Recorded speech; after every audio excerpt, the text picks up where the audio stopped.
Hello, everybody, and welcome to another great episode of My EdTech Life. I am so excited to be here with you all this evening. And as usual, again, thank you as always for all of your support. Thank you so much for sharing our shows. Thank you so much for visiting our podcast page and just giving us some amazing feedback, as always, from the bottom of my heart. Thank you so much because we do what we do for you. We want to bring you some authentic conversations, some genuine guests that are here to share their hearts out with you as far as the state of education, the amazing work that they're doing, some different perspectives. And again, it's just really learner centered for all of us lifelong learners. So I am just so excited for tonight because tonight I get to welcome Yaritza Villalba to the show. I am so excited for you to be here, Yaritza. How are you this evening? I'm great, and I love the way you say I love the way you say my name. But I am doing great. I had a long day today, but I really looked forward to tonight's show because I know it's authentic. I know we're going to bring and ante up the conversation, and so let's do this. Hi, Amanda. How are you? Yes, Amanda joining us. She was first here. She put at 8:28 p.m., but I think that was the day that I posted the show. But I know that she'll probably hop on shortly as all our viewers right now. I know it's Wednesday. There's a lot of Twitter chats and all that stuff happening. So, but I know that we'll definitely get some folks here that are going to be sharing some messages. But Yaritza, thank you as always. Just again, I know that you are very busy. It is the beginning of the school year, and I know that you've got PD after PD after PD.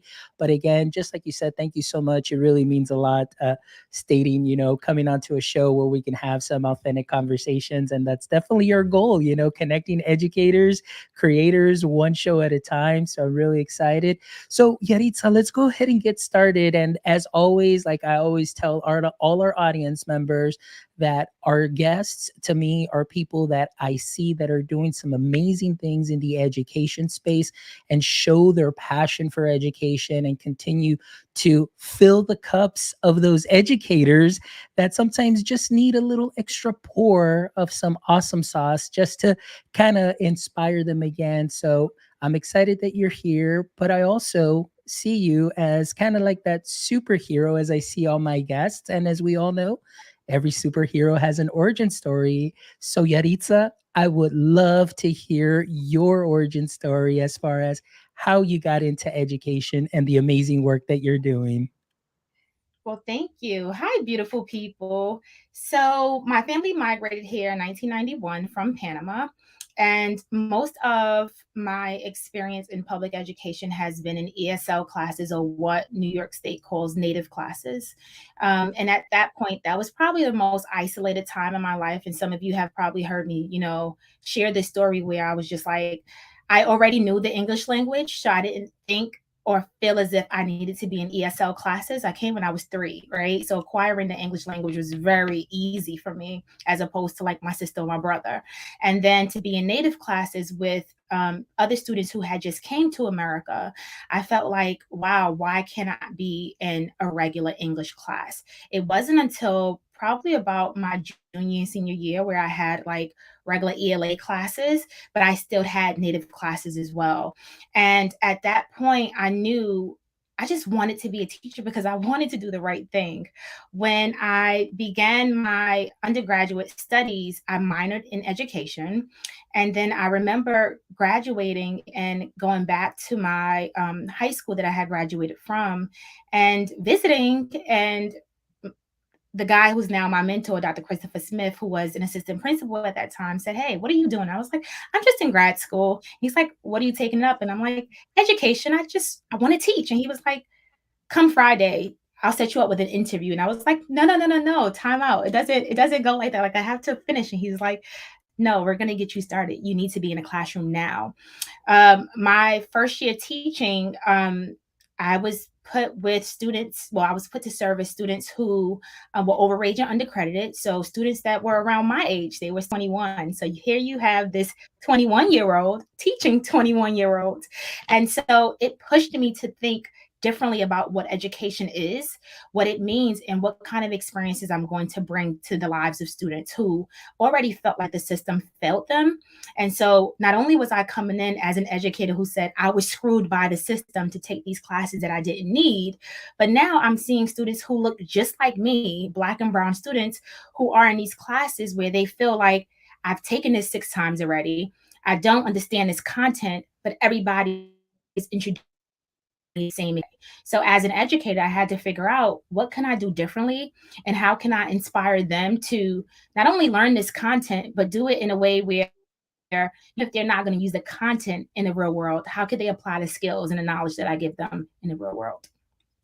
Wow, that is amazing. So, I mean, starting off so young, but one thing that I would love for you to expand on just a little bit more, it was just like you said, 21-year-old teaching 21-year-old students also who felt that the system failed them. And the only reason I say that is because when I first started teaching 17 years ago, I came into my district and being the new teacher, they gave me all the repeating students that could not pass Algebra 1.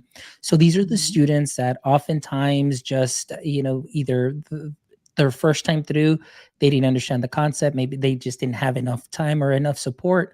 But one thing I noticed is when they came in, coming in from the business aspect, treating them as 30 different customers that are not going to buy, the content in the same way and selling it to them in a way that they're going to purchase, I guess, and to really understand and take in really helped out a lot. That a lot of those students just needed that little extra personalization that really wasn't much more. So, in your experience, like you said, through schooling and coming in, taking courses that you didn't even need, how did that either make you feel, and then of course like you said, just build you up to doing what you're doing right now? Well, for many years as a student, it actually tore me down, right? Because I had so many questions. I had questions on if I study hard enough to get out of this class, why am I still being put in this class year after year after year? It wasn't until I became an educator that I really realized, hey, schools get, a lot more funding for students when they're in ESL classes.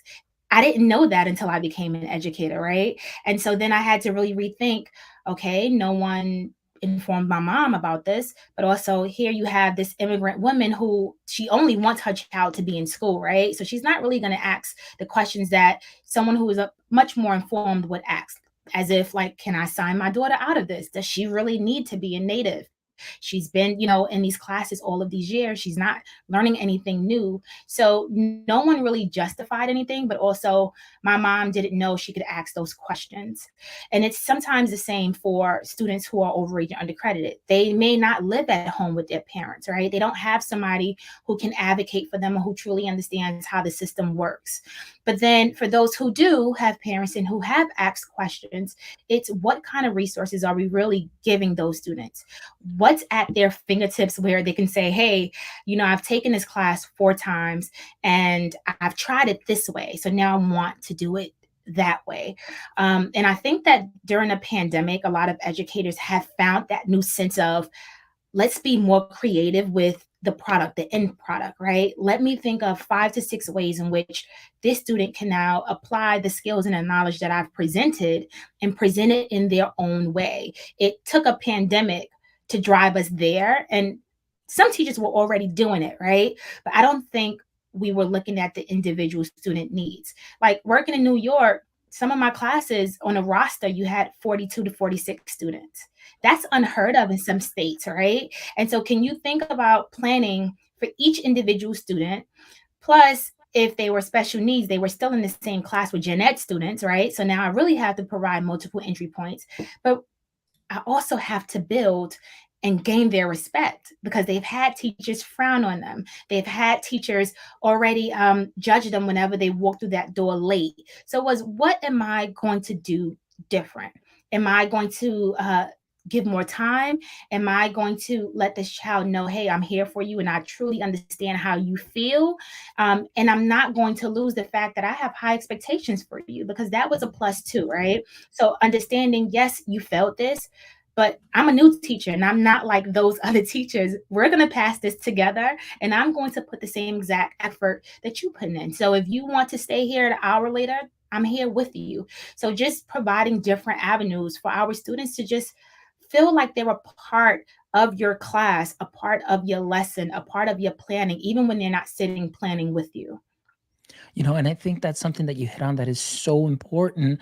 But before we get into that a little bit more, one thing that really, again, stood out a lot as you were talking is just kind of having that information as far as your mom not knowing that she can go in and sign, say, hey, you know what, Yaritza, she doesn't need this class anymore. Why do we still keep putting her in that same class? What do you think? And do you still see, at least through your experience, do you still see that maybe as schools or, districts, we're not doing still due diligence to be able to communicate to our parents, what it is that we're doing? Because oftentimes I feel, when I see the term learning community, a lot of my peers think, oh, that's just the teachers, the admins, and the Mhm. students. But for myself, the learning community extends into the family and the home, because they are trusting us with their kids. And without their kids, I mean, there isn't a school. So I think that we need to do a little bit better job at communicating those things. So what are your ideas and maybe thought process that we might be able to do a little bit better, so Yaritzas that are out there don't have to take the same courses, 4 years in a row without learning anything new? I think we have to really think about the family as a part of the school system, right? Usually, people wait until parent teacher conferences to inform the parent of how their student is doing. I believe that is totally wrong.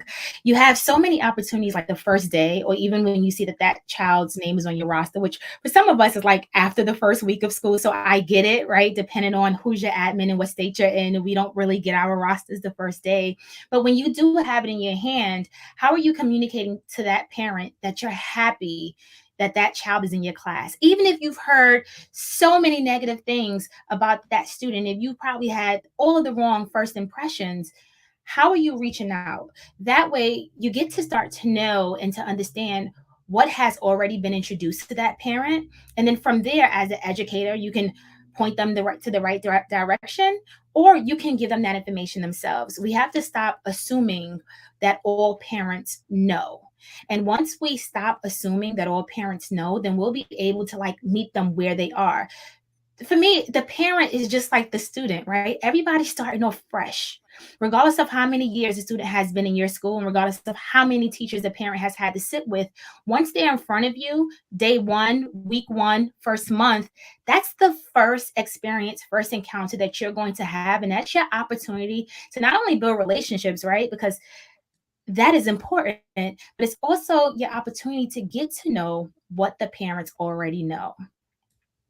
And I agree with you 100%. I think that it's something that I was actually having a conversation with Dr. Rios last week, and we were talking about just the importance of being able to communicate with parents and really informing them and also educating them. And I think sometimes we miss out on that important piece and that important component, that if we are able to relay the same message that we're giving our students, that also give it to our parents. I mean, I think that that would really help a lot of issues that may come, obviously the miscommunication, these sort of things where maybe there's a student that's taking classes that aren't necessary, but also giving parents, and I'm speaking for myself here and in my experience, that sometimes there may be some campuses that may not feel too friendly as a Mhm. parent comes in, where they can kind of have that psychological safety of just feeling welcome and, hey, may I speak to somebody to give me this information and so on. And sometimes I think for a lot of our parents, that because I live here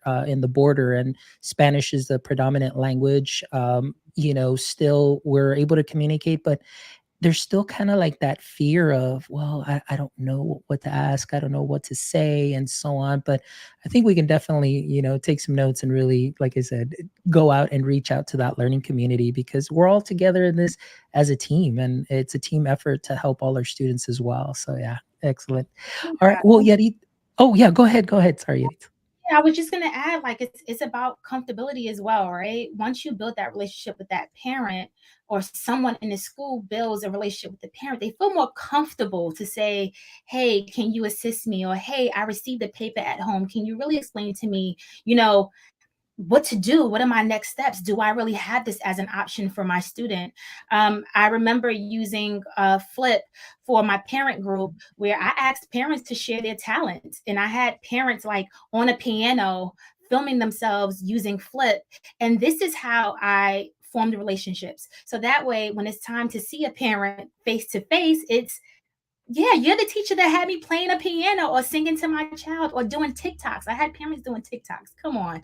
But the idea is I'm going to help you not only become comfortable with the fact that I'm like pressing hard on and tutoring your kid like 7 days a week, but with the idea that I'm not only reaching out to you when your child has done something wrong. It's I'm also the teacher that called to say, "Hey, how you doing? Good morning. What's filling your cup?" I used to send my parents text messages of hearts in the morning. Good morning. I hope you have a wonderful day. And this is to 180, 190 parents. So that way, when I do make that phone call, you're like, "Hey, you're Yaritza. You're the person who sends me those pink hearts every morning." Yes, I am, ma'am. How are you? You have to find every opportunity to create and build relationships. We're all human. Teachers, it's the same goes for us. If an admin had never spoken to you a day that you have been in that school, and then they come in to observe you, oh, you're going to feel salty, right? Because they never said good morning. They never asked you even how your coffee was or what's filling your cup or how are you feeling, but they're observing you. That's exactly how parents feel. Excellent. Yeah, and I agree with you. And thank you, Anne, and thank you, Stacy, also for joining us.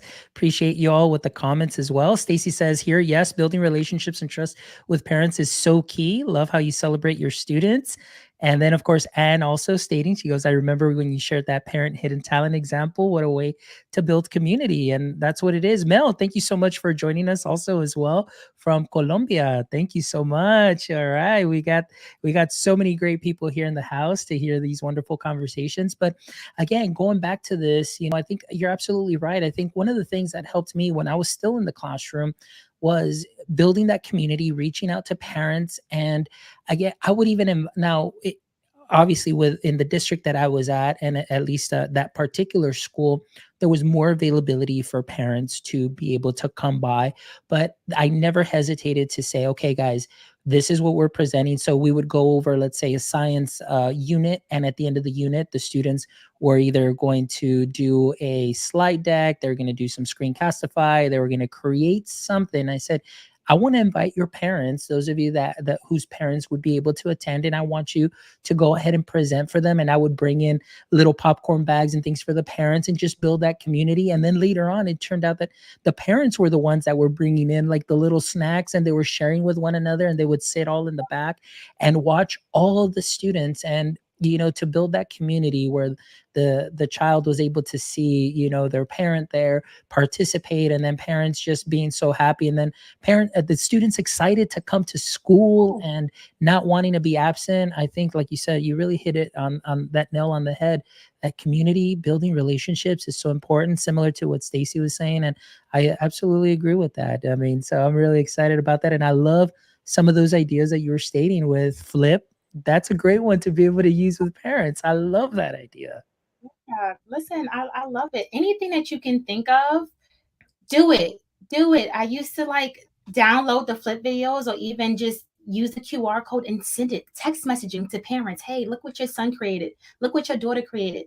And then when the kids come in the next one, it's like, yo, miss, you sent that to my mother. She was so happy. Of course I did. And even if the child didn't receive a passing grade on it, your mom knows that you're working towards, excelling. She knows that you're working. She knows that you're trying. And to me, that's all you can ask for. Yeah. And you know what I love about that? It's also because, like you said, you mentioned they got excited you sent that to them, because that's a learning artifact per se, because not only does that help you as a teacher to evaluate that the student understood the concept, but it also helps you to say, hey, was there a misconception here that I can fix right away and on the spot? And so that's what I love. That one of the things that I loved when I was in the classroom too is just being able to see the child's growth from the beginning of the year to the end of the year, and going into an ARD or a 504 meeting or any kind of meeting with actual evidence of showing growth, showing, hey, your son or daughter is doing well here, but as you can see, there's a couple of misconceptions here that we're working on. And now you have some kind of I don't want to say tangible because it's digital, but it's something that's visible that you can hear, as opposed to sometimes going into these meetings and saying, well, why is my child failing? Oh, because they have 50s on all their quizzes. Okay. But like, what specifically on those quizzes? And so that's the thing that I love, that you can have that artifact that you can share with parents and share with the team. And sometimes either saying, hey, you know what, we can actually remove these supports because we see that growth and things of that sort. And that's one thing that I loved about, and especially using these wonderful tech tools such as Flip and others such as Screencastify and things of that sort, that you can have that evidence of learning. So I love that, sending those videos to the parents. That's something that's wonderful too as well. Love it. And it's All right. fun. So, Yaritza, tell me a little bit more now, like, especially now as your work that you do for Flip, we see you on social media, and you're doing a lot of PDs and so on. So tell us a little bit, if you don't mind, just about that transition now, going from teaching and then now, working for Flip, and then we'll get into the authorship portion, because I mean, I just want to know all that Yaritza is all about. So I said, you know what, might as well, I have the show, we're going to ask, and we definitely want to hear your wonderful story there. So tell us a little bit about just how this happened for you, and then the current work that you're doing, because it's definitely inspiring, that's for sure. Yeah. I'm fortunate enough to work at a place that I love and that I truly believe in.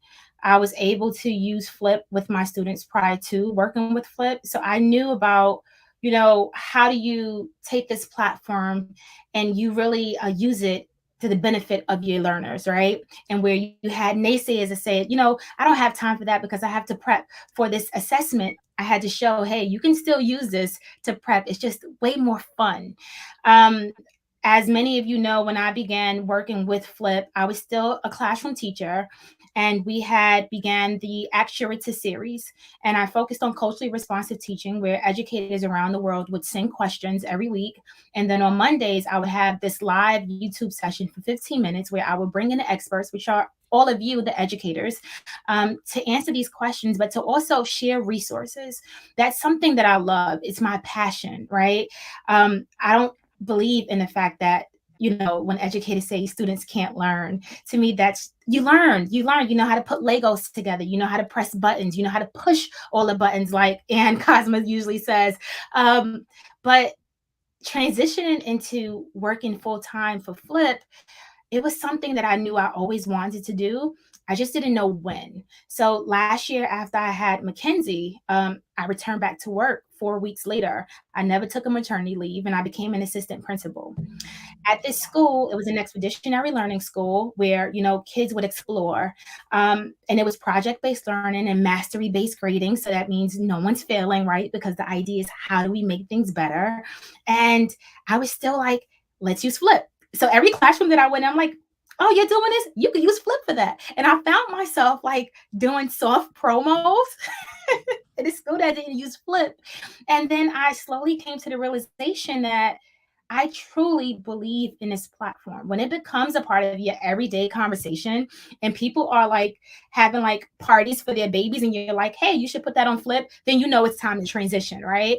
And so March of this year, I actually transitioned to become a part of Flip, and I became one of the Educator Innovation Leads. My focus is cultural and linguistic diversity. So I'm really honing in on those Black and Brown communities and those urban communities, to really see how can we really apply, the Flip camera, but also resources that students need in order to be successful, or resources that teachers may need to support those students. I am constantly reiterating the fact that there is no such thing as an achievement gap, right?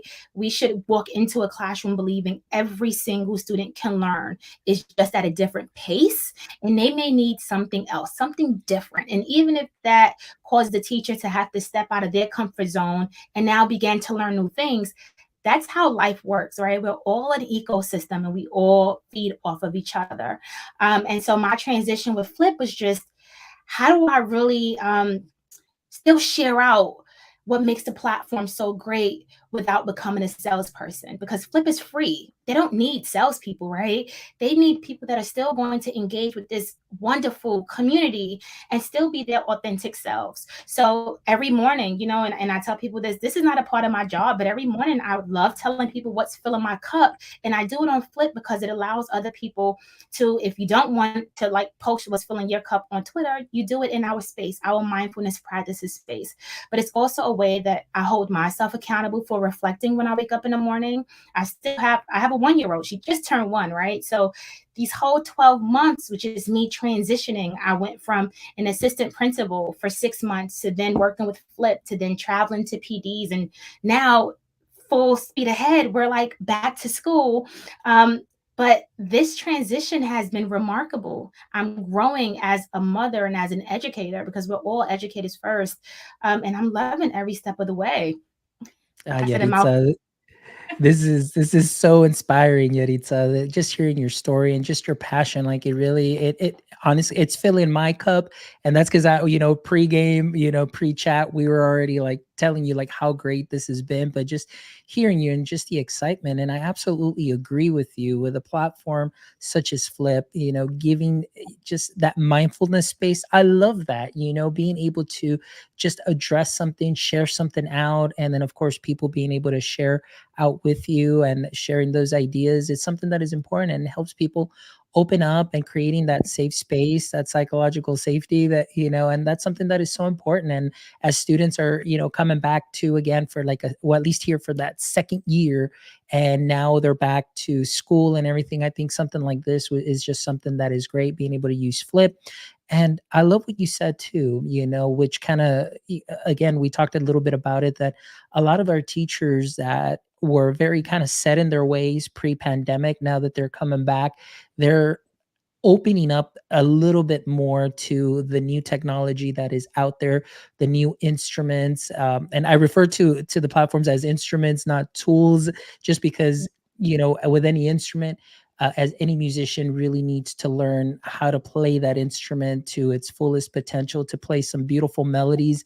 And so oftentimes, a tool that it's like, okay, well, I'm going to bring this out once, but no, no, no. Like something like Flip is a wonderful instrument that has been evolving. And just when you think you're finally learning, most of it, something new comes about, something great that adds that additional, piece of excitement to just being able to share. And that's something that I love. But, thank you so much for sharing that. And of course, in the mornings, that's one thing that I mentioned. Like, I love your just your enthusiasm, like you said, holding yourself accountable and sharing, that really means a lot, and you putting yourself out there for other educators such as ourselves to say, hey, you know what, like I'm not the only one going through this. Maybe I'm not the only one who ever thought that, and I'm glad that somebody else is speaking on that. And you build up courage and you build up that educator community and you push that needle forward. And that's a lot of great things, and that's something that we need, Yeah, continually. So I love it, I love it, I love it. So now thank you. you did mention your daughter, McKenzie, it's like 1 year now. So talk to us now a little bit about the books, because not only do you work for Flip, but you are also an author who has just released the second book. And so I'm really excited to hear that story. So where did the inspiration come about for you to just put pen to paper per se and write these books? McKenzie, she's my inspiration for everything. Um, Once I found out I was pregnant, the first thing I did was I took to Twitter and I said, "Hey, can people send me books?" Culturally responsive children's books. And what I realized was not all of the books were culturally responsive. They just had like a Black character, or they were more on, like Asani the Spider, right? So they were like African tales. And what I wanted was a book that would resonate with Mackenzie. You have this Afro Latina girl from Brooklyn. Her mom is living in Brooklyn, dad was living in Brooklyn, he's Jamaican American. So I wanted something that when she opens the book is like, oh, this is about me. And I didn't find that. And if I did find it, I just didn't think I did. It wasn't good enough for McKenzie. And so, if something is not already created, you create it yourself. And that's what I did. I wrote a story to McKenzie about Black and Brown trailblazers. It's called McKenzie's Time Machine. Black and Brown trailblazers who you don't see in textbooks. I was very intentional with not putting that much information in it because I wanted the adults who are reading these stories to kids to do the research first, because I realized that there's a major part about Black history that's missing, and we only celebrate it once a year. But also, there's a part about my Afro Latino experience that's missing that I don't think we truly experience at all in America. And so, my second book, Mackenzie's Bisabuela, this year, my grandmother came back from Panama. She was very sick. And I felt like not only am I losing my grandmother, but I'm losing a part of my culture. This is the matriarch of the family. She's responsible for us migrating to America. And so it was very important for me to share this story with McKenzie. But not only McKenzie, right? All of the Afro Latinos, all the Latinos, and Latinas who just want something that when you open it, you can resonate. You can see the mola from the Kuna tribe. You can see, platos that saus y pernil, and you just want to be a part of something other than what you normally see in a classroom. And so with this book, I was very inspired by my grandmother, inspired by my Panamanian culture. And I wanted to once again explore the truth, which was, you have this history of enslavement and migration. And then, puro fiesta. Like every time I'm around my family, we party, we eat, we tell stories. And so the idea of the importance of diverse books, the importance of exposing kids to text that may not be your normal text, right? There's some things that I read in high school that if you ask me, did I read it now? I'm just like, I don't remember, because I don't remember any single word because I couldn't see myself in it. With these books, even reading it to McKenzie, and Friday, I'll be able to read it to my grandmother. It's how do you create something where when a child hears it, they're able to say, oh, I've seen that before. Oh, I know exactly what you're talking about. Oh, I saw that in grandma's house. That's what I wanted to create. And that's what McKenzie's Adventures is all about. It's about creating resources where all of the McKenzies of the world is able to see themselves and do activities that really have them express themselves in creative ways. So you'll see in the new book, I'm using flip again as I did in the first book. But in this second book, it's write a letter to your grandparent, right? And grandparents, they don't have to necessarily be our blood grandparents, but our grandparents, I always say this, right? Grandparents have made a lot of mistakes with your parent, but with you, they're like the perfect parents, right? You can do no wrong. I could do no wrong in my grandmother's eyes, regardless of what I did. Like I could take something in front of her and she'll be like, nope, Yaritza didn't do it. It wasn't her. So it's how do you say thank you, but also how do you think about all the experiences you had? And then the second is coloring. Coloring to me is a part of reflection, is a part where you see the creativity in someone's thoughts. And so that's another activity in the book. And these books are just, they're what I live for, right? They're like, I have it in Spanish. It's now available in Mexico and Amazon, Spain. And the idea is this is for every McKenzie in the world. This is for all the kids and all the educators who want to be more culturally responsive.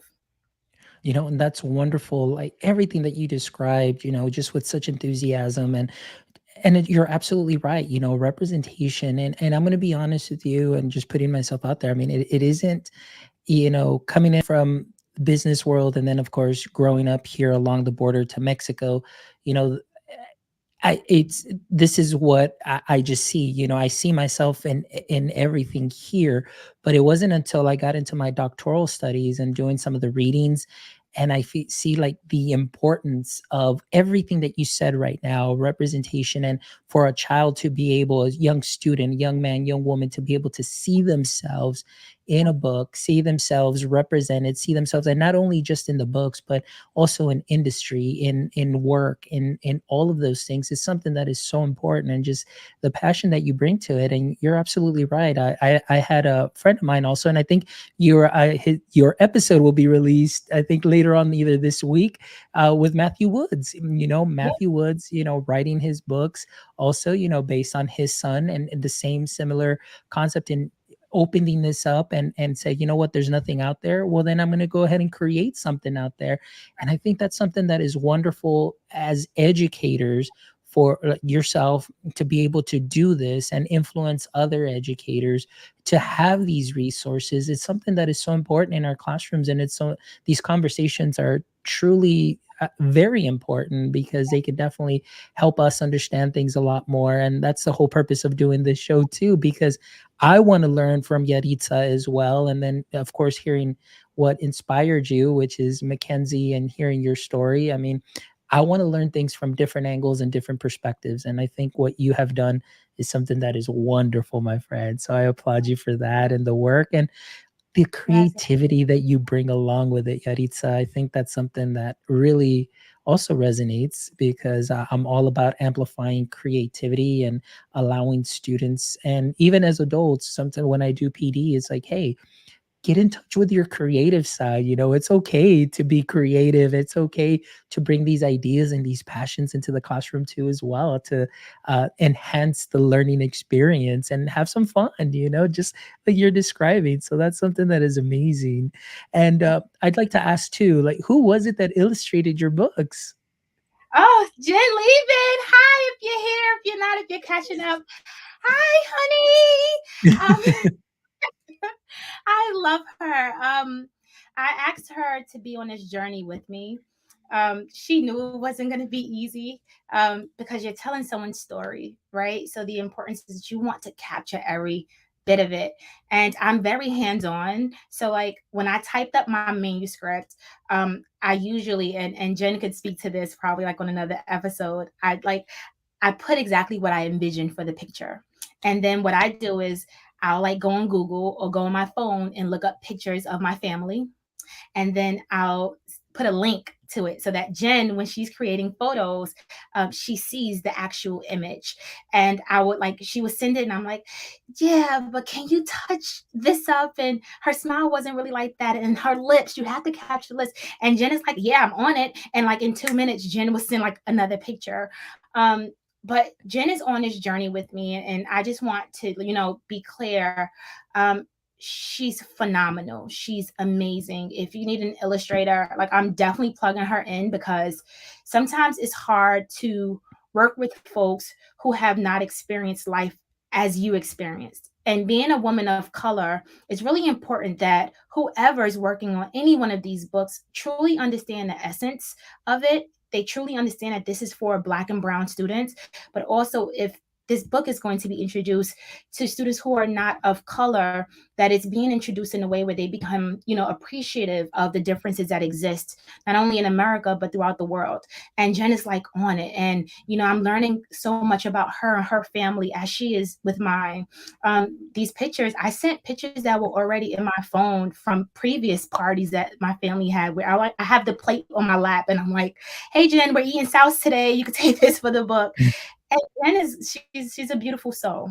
Yeah. She is, and I just wanted to throw that in here because she's a great friend of mine. Also, she has been on the show previously as well. She's a fellow Google innovator, but I'm just amazed by the work that she does and also the passion that she brings. So it's just really excited when I saw that she was illustrating your book. I was like, oh, this is just amazing. So I love it. So that's wonderful.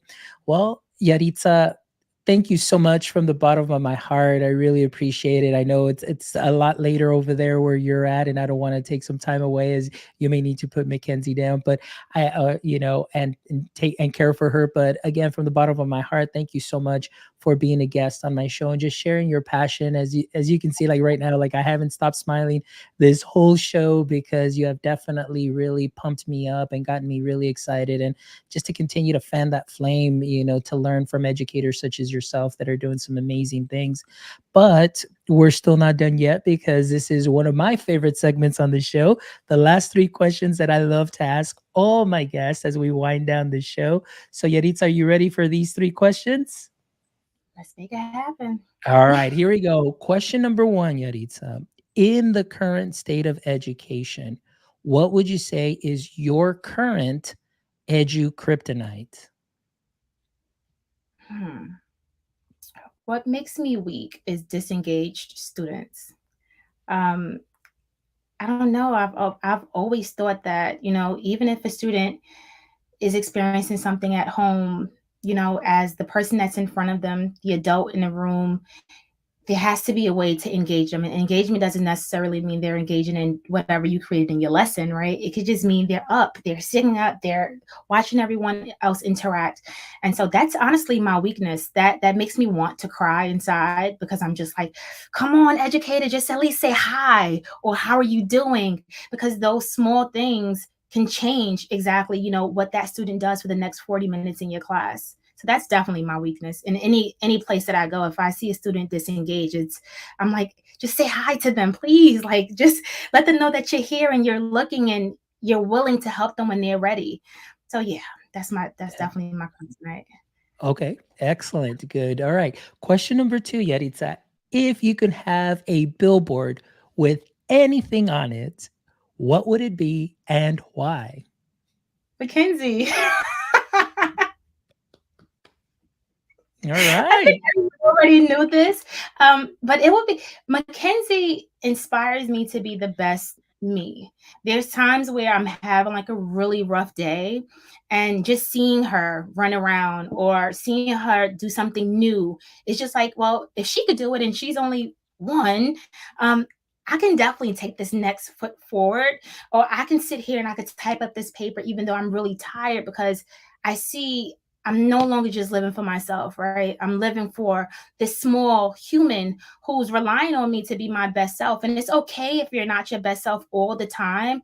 But when I look at her, I'm automatically like inspired. You could ask me to like change a car tire. Don't ask me to change a car tire. It'll fall off quickly. But you can ask me to do anything. And just because I know that I'm doing it with her on my side, or when she grows up, someone's going to be able to say, hey, your mom did that. That truly inspires me. Excellent. Great answer, Yaritza. Thank you so much. And the last question, Yaritza. So maybe in the future, I know you've got a lot of stuff going on and everything, but let's say in the future, we've got the Yaritza Vijalva podcast going on, and I get to be a guest on your show. What would be one question you'd like to ask me? You know what? Because I seen this question in the chat. So Mel mentioned that she has, she's about to start off with school. What do you think a teacher or an educator should do as their first activity for the first day of school? All right. So, well, I'll kind of run you through what when I was in the classroom, the first thing that I would do is obviously we would just kind of lay out the rules, what we were going, but this wasn't just Mr. Mendoza's rules. These would be what we all together would come up with because I always want to establish that saying like, hey, I'm not just going to be here, just the sage on the stage and telling you all what to do, but this is going to be our room. This is going to be our space.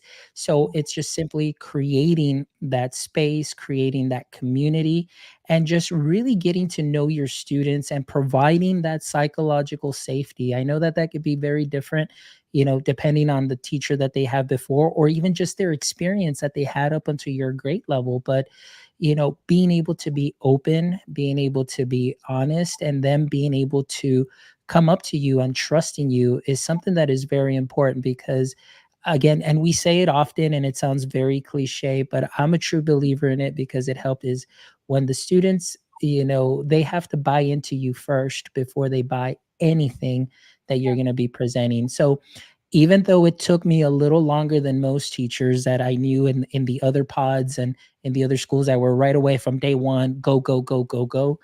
I would take my time really just doing activities and building up that community and set everything for that first week, week and a half even. And I know a lot of teachers are like, oh, but we don't have enough time. But I guarantee you the return on investment was great when later on, because I didn't have a lot of the discipline problems. I didn't have a lot of distractions or issues that were happening because I knew how to gauge the room and I knew how my students were going to learn and what really got them going and what really didn't.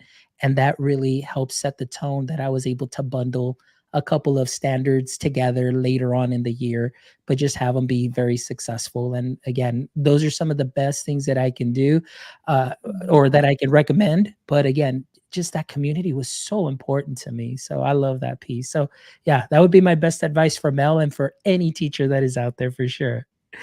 I Oh, love that response. I love community engagement. I love having students help and assist to create. The school that I just formerly came from, we were a restorative justice school. So students actually came together to create their own community agreements. And what I loved about it is you can hold them accountable for what they set as their own rules, right? So it's, hey, you are responsible for putting one mic and now you're talking while the rest of the class is trying to get work done. So what's going on? So I really love that. Thank you. yeah. Oh, no, thank you. I appreciate the question. So, Yaritza, thank you so much. Again, it was such an honor to have you here just to share your passion, share your voice, share your platform with all our audience members. And I'm just really excited and thrilled for what will be coming next and hopefully the next books that will be coming out. And I'm just really excited as we get to learn more about McKenzie, we get to learn more about yourself. And again, that representation piece being so important. And that's just such so wonderful that we have amazing educators such as yourself that are pushing that education needle forward, inspiring others that are just starting and fanning the flame for those that have been in it for a long time and keeping that flame going. So thank you, Yaritza, for everything that you do.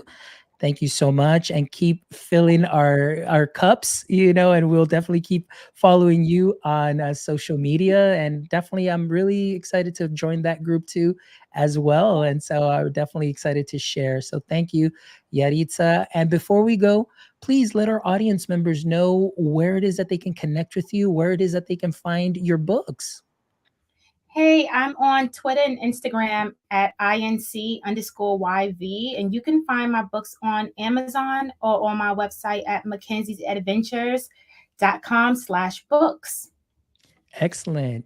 Yaritza Villalba, ha sido un honor. It has been an honor to have you here today. And for all our audience members, Stacy, Tim, Mel, Amanda, and Farid, thank you so much for joining us here with all of your questions and comments and your support for just this show, for this platform that is all about connecting educators, education professionals, and creators one show at a time. As you know, this is our mission. It may seem grand, it may seem something big, but this is what's in my heart, just to really amplify this space a lot more. So thank you all from the bottom of my heart, as usual, for making my EdTech life what it is today. Please make sure that you visit our website, guys, at myedtech.life, myedtech.life. Check out this amazing episode and all of our other amazing episodes, where I guarantee you that you will find some golden gems there that you can sprinkle onto your practice and things that can help you out this year and the years to come, because we've had some wonderful educators share their passion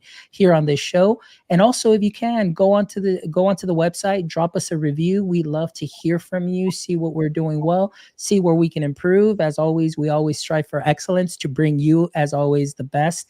And of course, if you want to contribute and be part of this mission, you can go ahead and stop by our store, where you can get yourself some merch. Like, we've got some nice caps, we've got some nice shirts too, that you can go ahead and buy and purchase and be part of this mission as we continue to push forward and pushing the needle forward in education and bringing those educators and creators one show at a time. So thank you so much from the bottom of my heart. Yaritza, de nuevo, ha sido un gran placer y un gozo tenerte aquí hoy este día, que has llenado mi corazón con un entusiasmo que no te imaginas. So gracias. Thank you. Thank you, thank you, thank you. And also all our audience members, as usual, don't forget, like the sign says up here, until next time, stay techie.